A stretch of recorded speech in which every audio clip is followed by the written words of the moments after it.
నమస్తే. ఇన్నాళ్ళు నన్ను సపోర్ట్ చేస్తూ, ఎంకరేజ్ చేస్తూ మీ ప్రేమని నాకు అందిస్తున్న ప్రతి ఒక్కరికి కృతజ్ఞతలు. అలాగే ఈ వీడియో కూడా ఖచ్చితంగా మీకు ఉపయోగపడుతుంది. లైక్, షేర్ అండ్ సబ్స్క్రైబ్ చేసి మీ సపోర్ట్‌ని నాకు అందించండి. అలాగే ఈ వీడియో పట్ల మీకున్న అభిప్రాయాన్ని కామెంట్ సెక్షన్‌లో కామెంట్ చేసి తెలియజేయండి. ఇప్పుడు వీడియోని చూద్దాం. మురళి గారు, గోకర్ణ క్షేత్రం చాలా చాలా మహిమాన్వితమైనటువంటి క్షేత్రం. అందులో సందేహం లేదు. అయితే పితృకార్యాలకి సంబంధించి పితృదోషాల నివృత్తి కోసం కూడా ప్రత్యేకంగా గోకర్ణంలో అనేక రకమైనటువంటి క్రతువులు కూడా చేయిస్తూ ఉంటారు. అక్కడ దానికే ప్రసిద్ధి. ఆ క్షేత్రంలో జరిగేటటువంటి కార్యక్రమాలు, రేపు అమావాస్యకు కూడా మీరు వెళ్ళబోతున్నారు, అక్కడ అవును. కార్యక్రమాలు చేయబోతున్నారు. ఈ విషయాలు ఒక్కసారి చెప్తారా? తప్పకుండా అమ్మా. అచ్చటకు వెళ్ళిన తర్వాత చక్కగా ఒక కెమెరా తీసుకొని పోయి అన్ని వీడియోలన్నీ షూట్ చేసి ఛానల్లో వేద్దాం.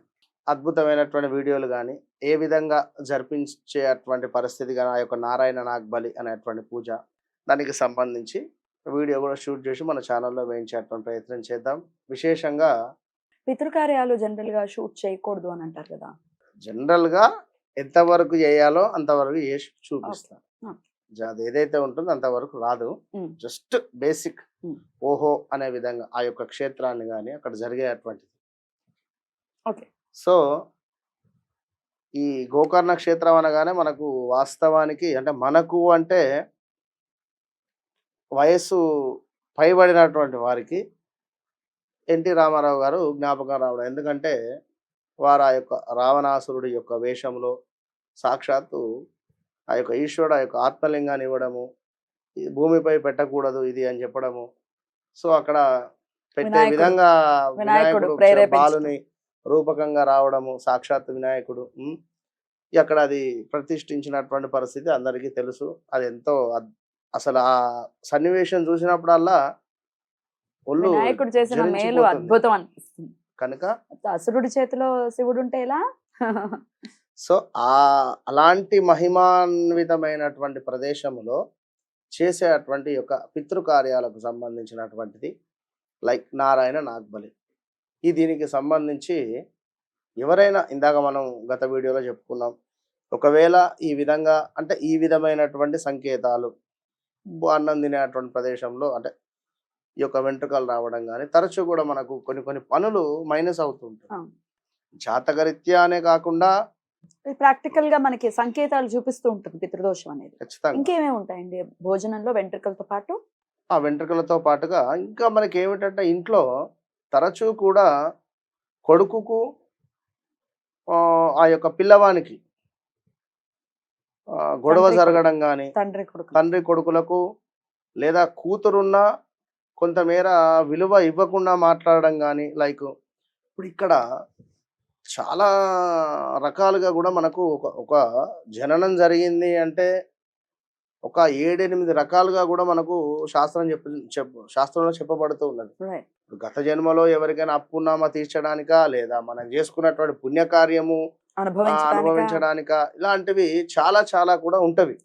సో అదే విధంగా ఒక మనిషి జననము ఆ విధంగా జరిగింది, మరణించిన తర్వాత కూడా ఆ యొక్క ఆత్మ అనేటువంటిది సరైనటువంటి ఉద్ధతి పొందాలి. లేదు అనుకుండి మనకు ఇబ్బంది కలుగుతూ ఉంటుంది. ఇంట్లో వయసు వచ్చినటువంటి అమ్మాయి ఉంటుంది, వివాహం జరగదు. ఒకవేళ వివాహం జరిగినా అల్లునితో గొడవలు కానీ, లేదా కోడలతో ఇంట్లో ఇబ్బందులు కానీ, లేదా ఇంట్లోనే మనకు హెల్త్ రిలేటెడ్ ఇష్యూస్ గత వీడియోలో చెప్పుకున్నటువంటి విధంగా హాస్పిటల్కి వెళితే ఏమీ ఉండదు, అంతా బాగుందంటారు. మన పరిస్థితి మనకే తెలుసు, ఎదుటి వారికి చెప్తే అర్థం కాదు. ఇప్పుడు ఎవరి బాధ బాంది అన్నాడు. ఇప్పుడు జ్వరం వచ్చింది, వారికే తెలుస్తుంది ఆ బాధ. కనుక సో పితృదోషానికి సంబంధించినటువంటివి చాలా కూడా మనకు జాతకరీత్యానే కాకుండా ఇంకా ఎదురవుతూ ఉంటా. ఒక లేడీస్ కావచ్చును, జెంట్స్ కావచ్చును. ఎట్లా జనరల్గా చెప్తున్నా, ఒకానొక సందర్భంలో ఒక మంచి అమ్మాయి పరిచయం అయి వీరికి ఉండేటువంటి ఆస్తి రిలేటెడ్ కానీ, లేదా ఇంకా ఏదే రకంగా తీసుకొని వెళ్ళిపోవడం కానీ, లేదా మనకు ఇప్పుడు గతంలో చూసుకున్నట్టయితే సినీ ఇండస్ట్రీలో ఉదాహరణ రాజ్ తరుణ్, ఇలాంటి సిచ్యువేషన్స్ ఎదురైతే మంచి ఎక్సలెంట్ హోదాలో ఉన్నప్పుడు డౌన్ ఫాల్. అది బిజినెస్ లో కూడా అనుకోవచ్చు, మంచి బిజినెస్ So, రన్ అవుతుంది. సత్యం కంప్యూటర్స్ వారి జాతక రీత్యా ఉన్నటువంటిదే ఈ యొక్క పితృదోషం. మంచి ఒక వెలిగినటువంటి సందర్భంలో చేయకూడని తప్పులు అంటే మనిషి యొక్క బుద్ధి ఆ వైపుగా గుంజేస్తుంది. ఎందుకంటే దోషం ఉందిగా, మరి ప్రేతాత్మ. అనుభవింపజేస్తుంది. ప్రేత అనేటువంటిది గుంజేస్తుంది మనకు. కనుక ఎవరైనా ఇంట్రెస్ట్ కలిగినటువంటి వారు తప్పకుండా, ఇక బయట ఇక్కడ అనేటువంటిది నేను కంపేర్ చేయను, కానీ అద్భుతంగా కూడా మన చేస్తున్నారు. ఆధ్వర్యంలో తీసుకువెళ్ళి ఈ అమావాస్యకే ఈ చేస్తున్నారు. అమావాస్యకే గురు పుష్యమి యోగం ఉంది కనుక నేను సంకల్పించుకోవడం జరిగింది. ఎందుకు అంటే ఈ గురు పుష్యమి యోగంలో చేసేటువంటిది 1కి 100 రెట్ల ఫలితం ఇస్తుంది. ఖచ్చితంగా. కనుక ఒక్కసారి చేసేటువంటి యొక్క పితృదోష నివారణ నారాయణ నాగబలి ఏదైతే ఉందో దీనివల్ల జీవిత పర్యంతం. ఇక అసలు మళ్ళీ ఏది అవసరం లేనటువంటి విధంగా అద్భుతమైనటువంటి ఫలితం ఉంటుంది. Right right. So Narayana Nagabali అనేది జరుగుతుంది గోకర్ణ క్షేత్రంలో. అది అమావాస్యని పురస్కరించుకుని అంతే. చేస్తారు. మరి మురళీధర శర్మ గారి ఆధ్వర్యంలో జరగబోతున్నటువంటి ఈ కార్యక్రమంలో మరి మీరు కూడా పార్టిసిపేట్ చేసి ఆ పితృదోషాల నుంచి బయటపడాలి, నారాయణ నాగబలి చేయించుకోవాలి అనుకున్న వాళ్ళు కనిపిస్తున్నటువంటి నంబర్కి కాల్ చేసి మరిన్ని డీటెయిల్స్ ని తెలుసుకోవాల్సి ఉంటుంది. ఏ ప్రాంతంలో ఉన్న వాళ్ళైనా కూడా, ఇక్కడ హైదరాబాద్ నుంచి మొదలవుతుందండి యాత్ర. అంతే, హైదరాబాద్ నుండి ఉమ్. మధ్యలో అంటే వారు ఎక్కడి నుంచి కాల్ మాట్లాడుతున్నారో బట్టి దాన్ని బట్టి నేను సెట్ చేస్తారు. ఎలా రావాలి ఏంటి అసలు మొత్తం డీటెయిల్స్ అన్ని మీరు కాల్ చేస్తే మరిన్ని డీటెయిల్స్ అంటే వివరంగా తెలియజేయడం అనేది జరుగుతుంది. రైట్ అండి. సో Right, 24వ తారీఖు అమావాస్య. సో 23వ తారీఖు బయలుదేరతారా? అంతే 23వ తారీఖే బయలుదేరడం ఉంటుంది. అంటే ఆ కార్యక్రమం అనంతరం శివయ్య దర్శనం కూడా జరుగుతుంది. ఖచ్చితంగా ఎంత మాట Right. దర్శనం జరుగుతుంది. ఒక్క రోజు 1 డే వారు మన ఆధ్వర్యంలో ఉంటారు. సో మీరు ఉంటారు.